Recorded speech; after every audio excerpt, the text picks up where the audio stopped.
होश में आओ, होश में आओ, ऊर्जा प्रबंधन होश में आओ, होश में आओ, होश में आओ।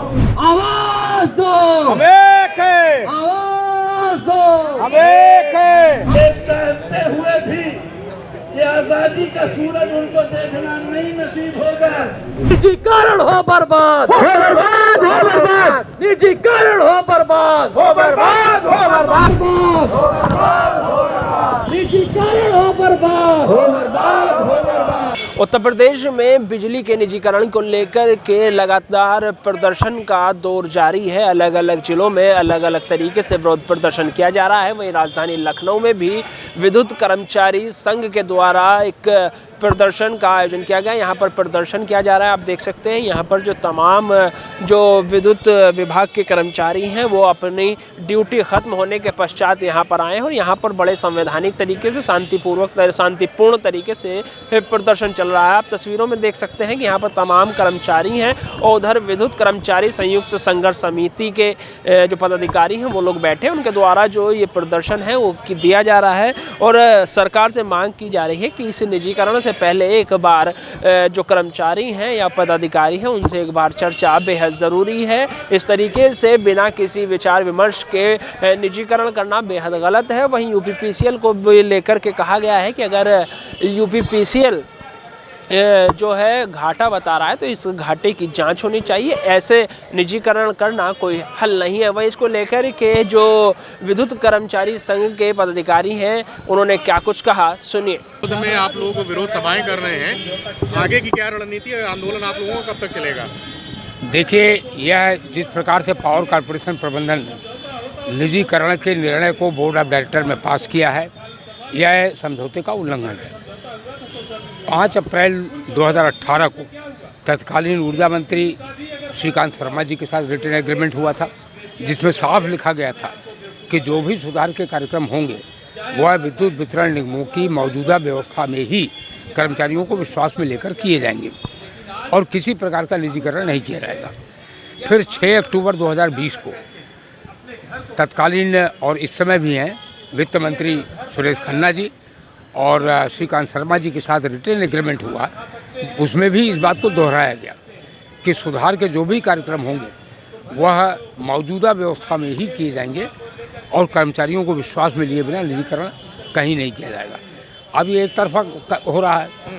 कर्मचारियों की चिंता ये है कि उनका अपना करियर क्या होगा, उनका अपना भविष्य क्या होगा, क्योंकि निजीकरण के जो उदाहरण हैं, चाहे टोरेंट का हो, उसने सब संविदा कर्मियों को निकाल दिया था, चाहे ग्रेटर नोएडा का हो, चाहे उड़ीसा का हो, चाहे दिल्ली का हो, वह उदाहरण जो है कर्मचारियों के हित में नहीं है, अच्छे नहीं है।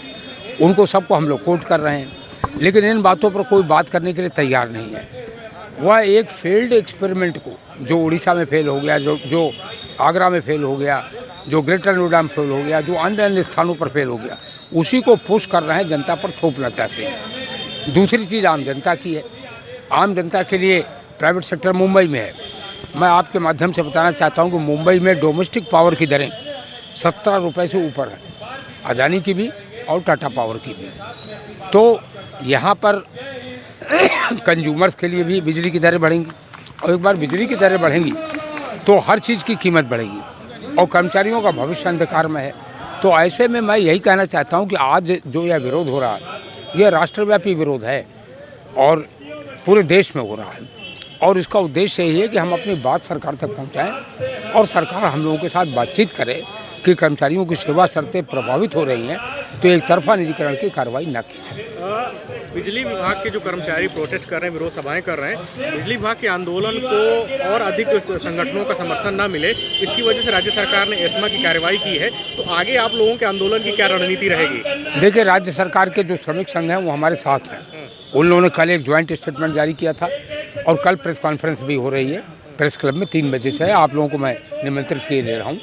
तो कर्मचारी चाहे वो बिजली का है, चाहे राज्य सरकार का है, चाहे किसी कारखाने का है, वो सब लोग साथ हैं, सब एकजुट हैं। देखिए, ऊर्जा प्रबंधन ने 42 जनपदों का, दक्षिणांचल और पूर्वांचल के 42 जनपदों का निजीकरण का प्रस्ताव लाए हैं।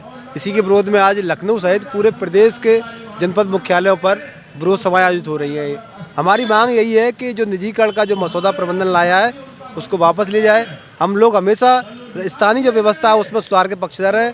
हमने प्रबंधन से भी कहा है कि हम लोग सुधार करने की तैयार हैं, लेकिन निजीकरण किसी भी कीमत पर बर्दाश्त नहीं किया जाएगा, क्योंकि निजीकरण से बहुत बड़ी संख्या में जो है लोगों की छटनी होना स्वाभाविक है। निजीकरण के बाद जो जनता है, जनता को जैसे आज हमने देखा है कि 16.5 रुपया की बिजली जो है टाटा दे रहा है मुंबई में। अभी हमारा जो मैक्सिमम है वो 5.5 रुपया का है घरेलू उपभोक्ताओं के लिए। तो अगर निजी कंपनी आएगी तो ये बेहताशा जो बिजली में वृद्धि की जाएगी रेट में जो है। और अभी देख रहे हैं कि लगभग 5 साल से जो है हमारे यहाँ कोई टैरिफ नहीं बढ़ा है। महंगाई बढ़ रही है लेकिन टैरिफ नहीं बढ़ा है। और जबकि जो प्राइवेट कंपनियाँ हैं, चाहे टाटा हो चाहे टोरेंट हो, उनका दर प्रतिदर हर साल जो टैरिफ बढ़ता है। तो जनता के लिए भी बहुत महंगी बिजली मिलेगी। किसानों की बात करें तो आज पूरे प्रदेश में सभी किसानों की बिजली फ्री में मिल रही है। अभी नोएडा पावर कंपनी लिमिटेड जो NPCL ग्रेटर नोएडा में, वहाँ के किसान आंदोलन कर रहे हैं क्योंकि उन्हें फ्री बिजली नहीं मिल रही है। तो अगर यही व्यवस्था रही तो 42 जनपदों के किसानों के लिए भारी दिक्कत होने वाली है, जो आज फ्री की बिजली का लाभ ले रहे हैं। कर्मचारियों की सेवा शर्तें पूरी प्रभावित होंगी। इसीलिए हमारा अनुरोध है कि निजीकरण का जो प्रस्ताव है उसको वापस लिया जाए। विद्युत कर्मचारी संघ के पदाधिकारियों का साफ तौर पर कहना है कि इसे निजीकरण को करना बेहद गलत है, क्योंकि महाराष्ट्र मॉडल जो है वो बेहद निराशाजनक है। आप देख सकते हैं वहाँ पर लगभग 16 से 17 रुपये यूनिट बिजली की दरें हैं और यहाँ पर 6.5 रुपये की यूनिट बिजली की दर है। और इसको लेकर के कहीं ना कहीं उपभोक्ताओं पर जो है एक महंगाई की मार पड़ेगी इससे पहले, इसलिए सरकार को जो है इस पर विचार विमर्श करना चाहिए। बहरहाल इस पर सरकार जो है क्या निर्णय लेती है ये देखने वाली बात होगी। लखनऊ से कैमरा पर्सन नीरज साहू के साथ नावेद माजिद, NTV निष्पक्ष। देश विदेश की ताज़ा खबर पाने के लिए हमारे चैनल NTV निष्पक्ष को सब्सक्राइब करें व बेल आइकन दबाना ना भूलें।